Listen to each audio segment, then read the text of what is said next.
And welcome to One More Thing. Today I'm joined with Pastor Larry. Good morning. Good morning.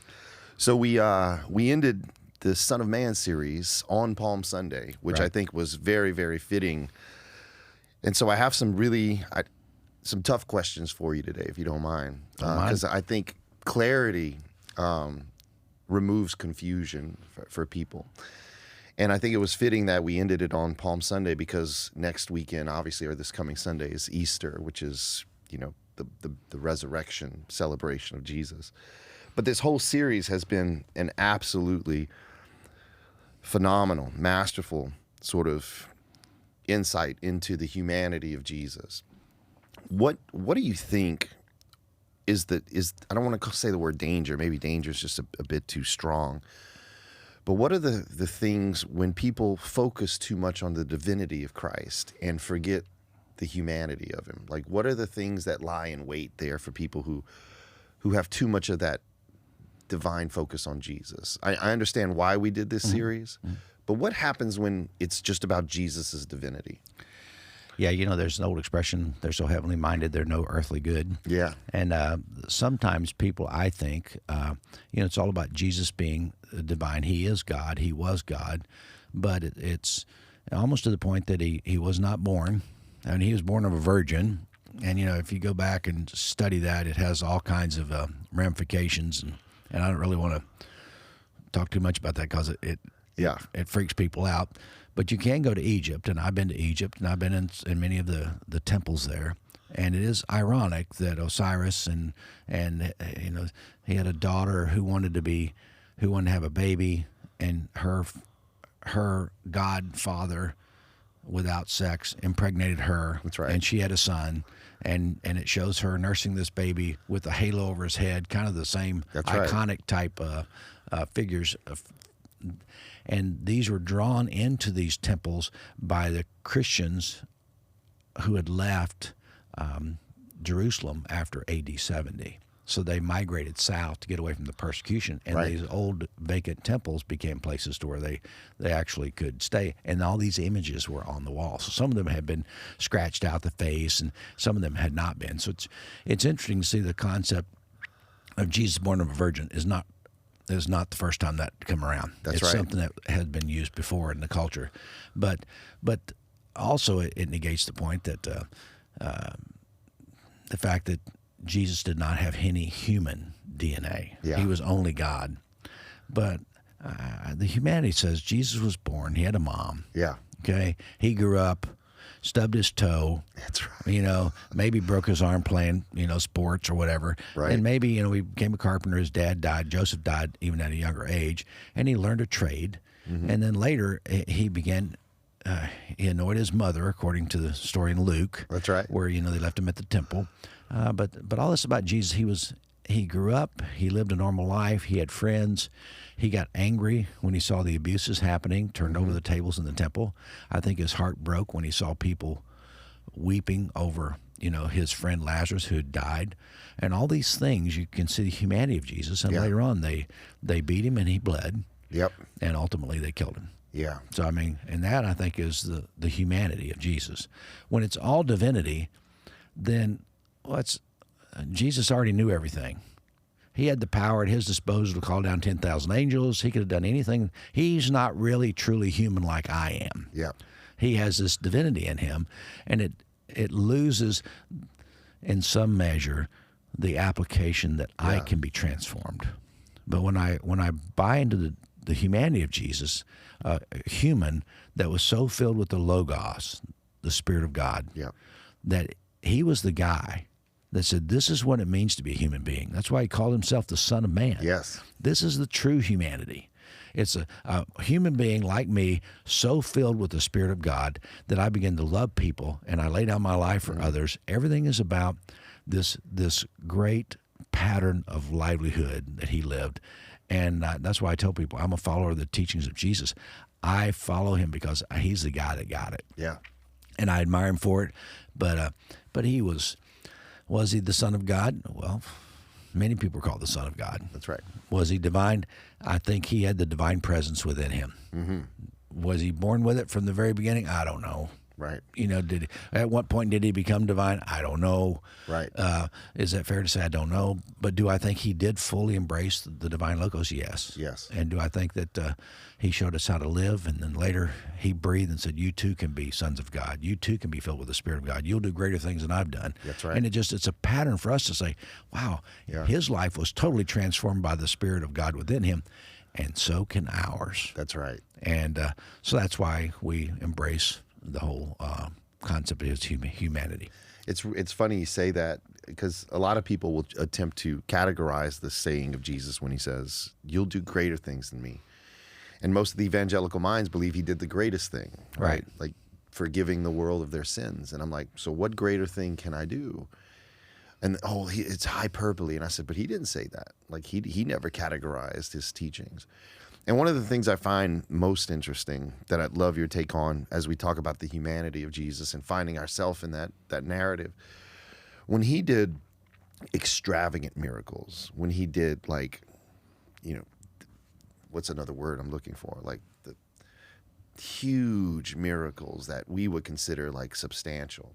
He often told the people, shh, don't say anything about it. Don't say anything about it.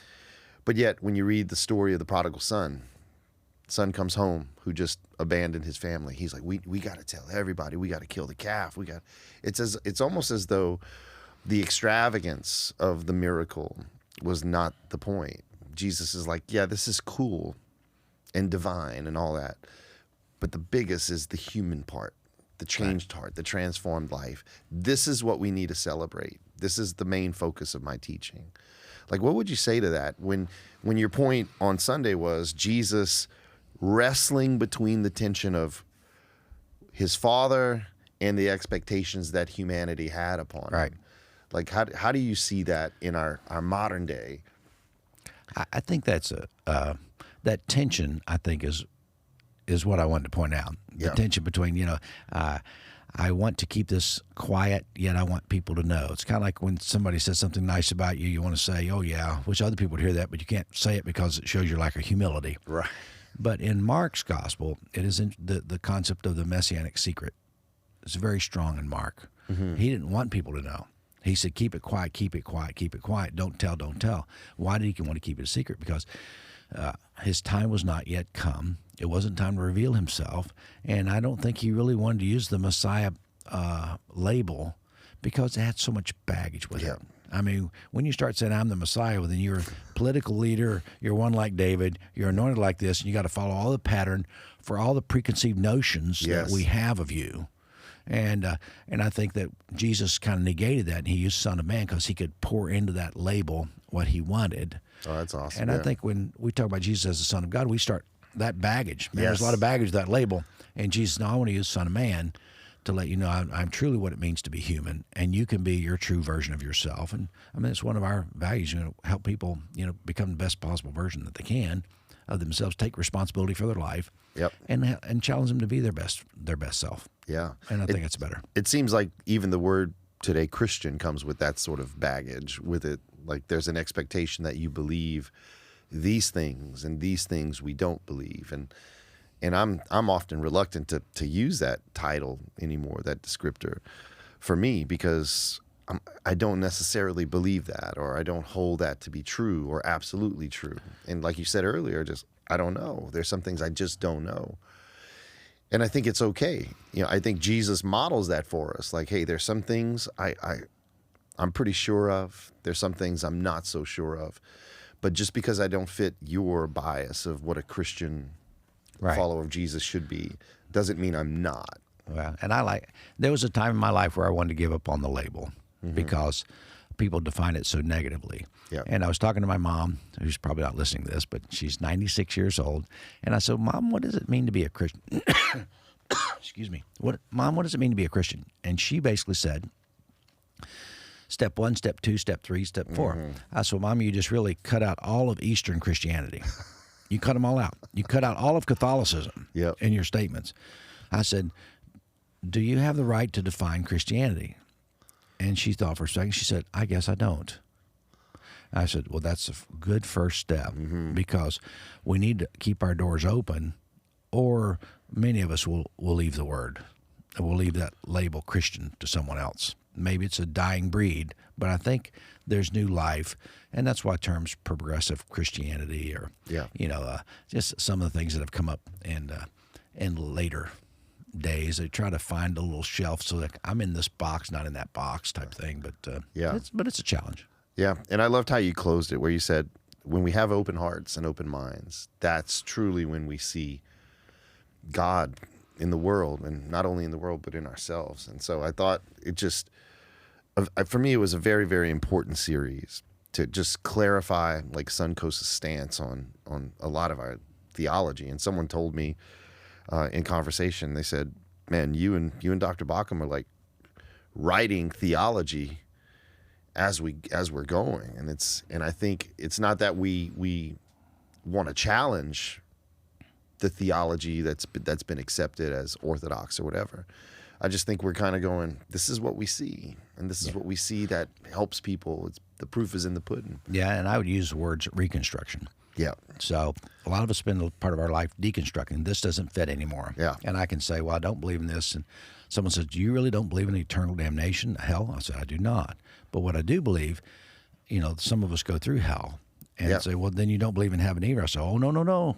Don't put words in my mouth. That's right. I may not believe in your concept of heaven, the pearly gates and streets of gold, but that doesn't mean I don't think that there's something beyond this life that our life energy moves into in some capacity. Right. And I'm a little mystical in that area. Yeah. But we try to reconstruct. Let's build a better foundation. And what we did in my opinion, this series, we were reconstructing a better understanding of Christianity. Yeah.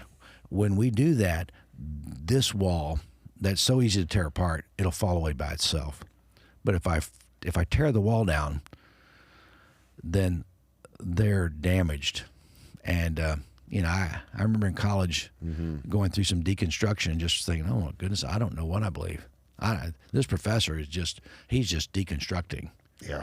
And this was in a church school of the denomination I grew up in, but he was deconstructing all that my pastors had taught me. Yeah. But I much prefer, and it came later, the reconstruction where it fits. And what we did, I think, and you and I do it together, but we're reconstructing what we think is a better, more holistic Christianity for the future that your kids and my kids and grandkids are buying into and we'll embrace, because it's a better construction. Yeah, it's a beautiful thing. Awesome. Well, this Sunday we have Easter coming up, the big celebration. Services sunrise at 7 a.m. Correct. And then our regular 9 and 10:30 services. That's correct. It should be a blast. It should be awesome. Can't wait. Me too. Thanks, Dr. Baucom.